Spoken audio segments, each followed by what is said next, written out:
হঠাৎ করে যে এরকমভাবে মানে চমকে যাব ভাবতেও পারি নাই। তো এই তো কিছু হালকা পাতলা নাস্তা করতেছিলাম। আর কি এমনভাবে চমকে গেলাম, কি হয়েছে না হয়েছে পুরো ভিডিওটা দেখার জন্য অনুরোধ করতেছি সবাইকে। আসসালামু আলাইকুম, আশা করছি সবাই ভালো আছেন। আলহামদুলিল্লাহ, এই তো আমরা সবাই ভালো আছি। প্রতিদিনের মতন নতুন ভিডিও নিয়ে চলে আসলাম। এই তো বাচ্চা বাবা আসলো টুকিটাকি কিছু বাজার নিয়ে। তো কী কী নিয়ে আসছে অবশ্যই দেখাইতেছিলাম, যে কী কী নিয়ে আসছে সেটা দেখাবো। আর এই তো বাজার নিয়ে আসছে, মুরগি নিয়ে আসছিলো, কেটে নিয়ে আসছে, অনেক বড় শক্ত একটা মুরগি ছিল। আর সব ধরনের মশলা আমি এক এক করে বাই করতেছিলাম। তো যাই হোক, হঠাৎ করে চমকে গেলাম কি কারণে। তো রাতের বেলা বাচ্চা বাবা কিন্তু কাজে গিয়েছিল। তো কাজে গিয়েছিল, আসার কথা ছিল না আজকে। তো সকালবেলা ঘুম থেকে উঠেই আমি ফোন দিয়েছিলাম জিজ্ঞাসা করার জন্য, মানে কোথায় আছে, কী অবস্থায় আছে। তো সে তো বলল যে আমি তো বাসার নিচে আসি। তো আমি তো শুনে অবাক হয়ে গেলাম যে কী ব্যাপার, তুমি না কাজে চলে গেলে রাত করে, এখন কেন বাসার নিচে? বলতেছে তোমাদের জন্য আসলাম, কেমন জানি মনটা করতেছে, তো তোমাদের দেখার জন্য চলে আসলাম, আজকে রাতে চলে যাব। তো আমি চিন্তা করলাম যেহেতু বাসার নিচে আইসেই পড়ছো, তাহলে টুকিটাকি কিছু বাজার নিয়ে আসো। তো বললো কী কী লাগবে। তো আমি বললাম একটা মুরগি নিয়ে আসলে ভালো হয়, কালকে তো তুমি মাছ নিয়ে আসছো, আমার একটা পছন্দ হয় না, তাহলে তুমি আজকে মুরগি নিয়ে আসো। বললো ঠিক আছে নিয়ে আসতেছি। তা আমি বললাম একটু একটু অল্প করে ময় মশলা নিয়ে আসো। তো সে সব ধরনের ময় মশলা নিয়ে আসছে। আর এই তো তাকে কাজে লাগিয়ে দিলাম। তাকে বলেছিলাম একটু বৈত্যা শাক আনার জন্য, সে নিয়ে আসছে কলই শাক। তো এই শাকটা কুড়তে ধুইতে বাঁচতে অনেক তো সময় লাগবে আর কি। তো আমি একা একা এত কাজ করতেও আমার কাছে কেমন জিনিস লাগতেছে, আনইজি ফিল করতেছে আর কি। তো সে বলতেছে দাও আমি তোমাকে একটু হেল্প করি। আমি হ্যাঁ করো, তোমাকেই করতে হবে, কারণ এই কাজ আমি করতে পারবো না, অনেক সময় লাগবে, আমার অন্য অন্য কাজকর্ম বাকি আছে। এই তো তাকে কাজে লাগিয়ে দিলাম। আর এই দেখেন পুঁই শাকের বিচি আমি কখনো রান্না করি নাই, এটা কীভাবে রান্না করে আমি বুঝতে পারতেছি না।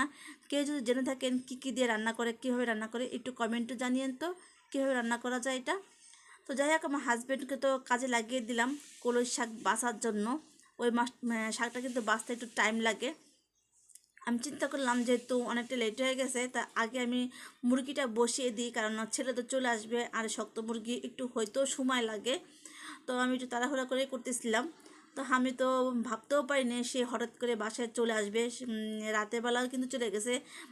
মাঝখানে একদিন আসছিলো, একদিন রাতে থেকে তারপর দিন রাতের দিক দিয়ে মানে চলে গেছে। তো হঠাৎ করে সকালবেলা শুনলাম সে বাসার নিচে আছে। আমি তো মানে ভালো লাগছে আর কি, যেহেতু আসছে। তো এক সুযোগে কিন্তু আমার মুরগিটাও খাওয়া হয়ে গেছে। আমার এই মুরগিটা আসলে অনেক পছন্দ। আর কালকে না চাপিলা মাছ দিয়ে বেগুন দিয়ে চচ্চড়ি করেছিলাম, ভিডিওতে দেখিয়েছিলাম। তো ওই তরকারিটা যে এত মজা হয়েছে, আমি অনেকগুলো ভাত খেয়েছি, খুবই ভালো লেগেছিলো। তো যাই হোক, আমি তো সব কিছু রেডি টেডি করতেছি। আর ভাতের চালটা না আমি আগে ভিজিয়ে রেখে দিয়েছিলাম, সেটা এখন ভালো করে ধুয়ে এখন চুলায় বসিয়ে দিলাম। আর রান্নার জন্য এক পাতিল পানিও একটু গরম করে নিতেছি, মানে ফুটিয়ে নিতেছি রান্না করার জন্য। তো এই চুলায় আমি সব ধরনের ময় মশলা দিয়ে দিছি, মানে মুরগি রান্না করার জন্য আর কি। তো সব ধরনের ময় মশলা ভালো করে কষিয়ে এখন আমি মুরগিটা দিয়ে দিলাম। তো এই মুরগিটা একটু হইতে একটু টাইম লাগে, বেশি একটা না, তারপরেও মোটামুটি একটু লাগে আর কি। তো চিন্তা করলাম ছেলে যেহেতু চলেই আসবে, আর ওরা তো পছন্দ করে মুরগিটা, আর শাকটা তো হয়তো একটু সময় লাগবে কাটতে, ধুইতে, মানে বাছতে একটু, এই জন্য এইটা বসিয়ে দিলাম। আর শাক তো বাচ্চারা ওই শাক তো খাবে না। এখান দিয়ে ভাতটাও আমার বলক পেটে গেছে। আর আমি কিন্তু মানে মাংসটা ভালো করে মানে একটু মশলার সাথে কষিয়ে নিতেছিলাম, এখনও কিন্তু পানি দিই নেই কষানোর জন্য। দেখেন অনেকটা পানি চলে আসছে। তারপরে এখানে আমি আর একটু পানি অ্যাড করব, আর একটু ভালো করে কষাবো, এই পানিটা দিয়েই ভালো করে কষিয়ে নিব। আর ভাতটা কিন্তু হইতে বেশি একটা সময় লাগবে না, 2-3 মিনিট এখানে দাঁড়িয়ে থাকলেই ভাতটা হয়ে যাবে। আমি কিন্তু আর বসি নেই, এই জায়গায় দাঁড়িয়েছিলাম। আর দেখেন আমার ভাতটা কিন্তু অলরেডি হয়ে গেছে। এখন ভাতটা ঠিকাতে নিব। আর নতুন আলু আমার কাছে অনেক ভালো লাগে, এই সময় নতুন আলু আজকেও নিয়ে আসছে আমার হাজব্যান্ড। নতুন আলু কালকে নিয়ে আসছে, কালকে রান্না করেছিলাম, আজকে রান্না করেছিলাম। বলেছিলাম অল্প অল্প করে নিয়ে আসার জন্য, যাতে প্রতিদিন শেষ হয়ে যায়, ঘরে রাখলে ভালো লাগে না আর কি। অনেকগুলো মরিচ নিয়ে আসছে, মরিচগুলো বেছে নিলাম। আর এখান দিয়ে আমার মাংসটা অলরেডি কষানো হয়ে গেছে। এখন আমি আলুটা দিয়ে দিই, আলুটা দিয়ে দিই আর একটুখানি মানে কষাবো। আর ওই চলে একটু গরম পানি দিলাম, বাচ্চা চলে আসবে, ওর গোস্ত করার জন্য একটু রাখলাম। আর এখন শীতকাল তো বাবা মাশাআল্লাহ অনেক ঠান্ডা পড়েছে, একটু গরম পানি দিয়ে না দিলে বাচ্চারা গোসল করতেও চায় না। তো ছেলে মাদ্রাসা থেকে আসবে বিধায় পানিটা দিলাম। এখান দিয়ে আমার কিন্তু তরকারি ভালো করে কষানো হয়ে গেছে। এখন আমি একটু গরম পানি দিয়ে দিলাম ঝোলের জন্য, একটু মাখা মাখা করে রান্না করবো, সেটা ঝোল ঝোল করবো না। বাচ্চারা তো পছন্দ করে একটু মাংস টাংস রান্না করলে, মাছ টাছ তেমনটা খেতে চায় না।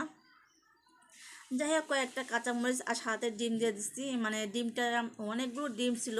তো আমি আমার হাজব্যান্ডকে বলতেছিলাম মুরগিটা মানে আর কয়েকদিন রাখলে আরও ডিম হইতো। তো যাই হোক, আমি এই তো আমার হাজব্যান্ড শাকগুলি বেছে দিচ্ছে, অনেকটা সময় বসে বসে, পুরুষ মানুষের বোঝে নিত কাজকর্ম আস্তে আস্তে করে অনেকটা মানে সময় লেগেছে আর কি। যাই হোক, এই শাকে তো তেমনটা কোনো বালি টালি থাকে না, তারপর আমি কিন্তু অনেকবার ভালো করে পরিষ্কার করে ধুয়ে নিছিলাম। শাকটা আমি ভালো করে কুচিয়ে নিব। আমার হাজবেন্ডকে এখন একটু নিচে পাঠিয়েছিলাম, তো বললাম তুমি দৌড়ে মানে নিচে গিয়ে তাড়াতাড়ি গিয়ে তুমি তো টমেটো শসা নিয়ে আসো নাই। তো তাকে পাঠিয়েছি, কিন্তু এখনও তো তার খবর নাই। ছেলেও এখন ভাত খেতে বসে যাবে, ছেলে তো গোসলখানায় ঢুকলো। বললাম আমি গোসল করব, গরম পানি দাও। তো ছেলেকে আমি এতে এখন চলে আসছে, আমি বললাম মেয়েকে যে তুমি গরম পানিটা দিয়ে দাও, মেয়ে মাত্র স্কুল থেকে আসছে। আর ছেলের জন্য গরম পানি দিয়ে দিলাম। আর এখান দিয়ে আমার তরকারি হয়ে গেছে, একটু জিরা গুঁড়ো দিয়ে কয়েক মিনিট রেখে তবে নামিয়ে ফেলবো। আর ছেলেকে বললাম বাবা তুমি একটু দাঁড়াও, ও দাঁড়িয়ে আছে। আর এক পাতিল পানির চুলা দিলাম, যেহেতু আমার হাজব্যান্ডের নিচে গিয়েছে টমেটো শসা আনার জন্য, সে এবার এসে গোসল টোসল করবে আর কি, এই জন্য দিলাম। আরে তো শাকটা এখন বসিয়ে দিব। কয়েকটা শুকনো মরিচ ভেজে নিলাম, আমার হাজব্যান্ড খুবই পছন্দ করে শাক ভাজার সাথে একটু শুকনো মরিচ থাকলে, খুবই পছন্দ করে। রসুন পেঁয়াজ হালকা একটু লাল করে ভেজে এখন এখানে দিয়ে দিলাম সেই কুচানো শাকগুলো, সাথে কিন্তু কাঁচামরিচও ছিল। ভালো করে একটু নেড়েচেড়ে অল্প একটু মানে মানে লবণ দিয়ে দিব। একটু ভাজা ভাজা করবো, বেশি শাক ভাজা ভাজা করলে না পরে না কেমন যেন একটু টক টক লাগে এই শাকটা। তো তেমন একটা ভাজা ভাজা করবো না, মানে জাস্ট পানি শুকিয়ে আসা পর্যন্ত মানে নাড়াচাড়ার উপরে রাখবো।